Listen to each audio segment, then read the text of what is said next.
अस्सलाम वालेकुम दोस्तों, आज आप एक नज़ारा देखें और साथ में मेरी आवाज़ सुनें। मेरी शक्ल से बेहतर मुझे लगता है कि ये नज़ारा है, तो आप ये नज़ारा देखें। और बात भी इसी से जुड़ी हुई है। जैसे मैं अक्सर आपसे सवाल पूछता हूँ, आज भी मैं आपसे एक सवाल पूछना चाहता हूँ। और सवाल ये है कि आप फ़र्ज़ करें, सोचें, फ़र्ज़ करें आप एक दिन सुबह उठें और आपकी ज़िंदगी से सारे परिंदे गायब हो जाएं। जी हाँ, सारे परिंदे, बुलबुल, चिड़ियाँ, बतखें, तीतर, बटेर, मुर्गियाँ भी, सब के सब परिंदे गायब हो जाएं। और जब आप सुबह उठें तो आपको परिंदों की चहचहाहट ना सुनाई दे, तो आप कैसा महसूस करेंगे? अब फ़र्ज़ करें परिंदे भी गायब हो जाएं, मगर साथ में और भी जानदार गायब हो जाएं। फ़र्ज़ करें बिल्लियाँ भी गायब हो जाएं, कुत्ते भी गायब हो जाएं, आपके इर्द गिर्द जो दूसरे जानदार हैं पलक झपकते में गायब हो जाएं, तो आप कैसा महसूस करेंगे? फ़र्ज़ करें जंगलों में जो जानवर रहते हैं वो सब भी गायब हो जाएं, गीदड़ भी गायब हो जाए, भेड़िया भी गायब हो जाए, उसकी जो वजाहत है, उसकी आंखों में जो तमकिनत है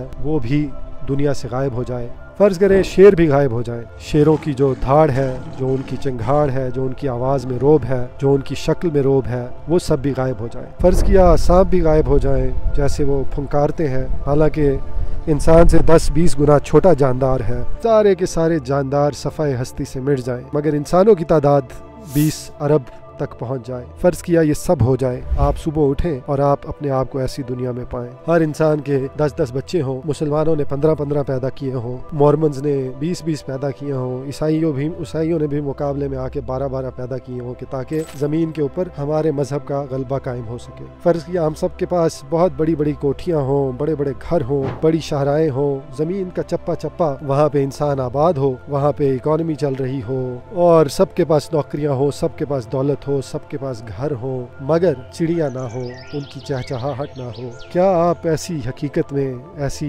दुनिया में ज़िंदा रहना चाहेंगे? क्या आपको लगता है कि इंसान अगर इस मुस्तकबिल को अचीव कर ले तो क्या आप खुश होंगे? क्या आपको लगता है कि ऐसा मुस्तकबिल बेहतर मुस्तकबिल है? अगर इस सवाल का जवाब नफ़ी में है तो फिर हमें सोचना चाहिए कि आज हम जो एक्शंस ले रहे हैं, आज हम जो अमल कर रहे हैं, उनका क्या इम्पैक्ट पड़ रहा है, असर पड़ रहा है हमारे दूसरे जानदार भाइयों के ऊपर, परिंदों के ऊपर, जंगली जानवरों के ऊपर, शेरों के ऊपर, हाथियों के ऊपर, चीतों के ऊपर, शहद की मक्खियों के ऊपर, हशरातुल अर्ज़ के ऊपर, चींटियों के ऊपर, बैक्टीरिया के ऊपर क्या असर हो रहा है, मछलियों के ऊपर, वेल्स के ऊपर, शार्क्स के ऊपर, जो समुद्री नबातात हैं उनके ऊपर। हमें सोचना पड़ेगा कि हमारे एक्शंस का क्या असर हो रहा है इन सब के ऊपर, क्योंकि जिस नहज पे हम चल निकले हैं उस नहज का नतीजा यही निकलेगा जो मैंने आपको बताया। हो सकता है आप उस वक्त तक मर चुके हो सकता है जो सुबह उठे वो आप ना हो, आपका बच्चा हो सकता है आपका पोता हो, मगर कोई ना कोई आपकी नस्ल में उठेगा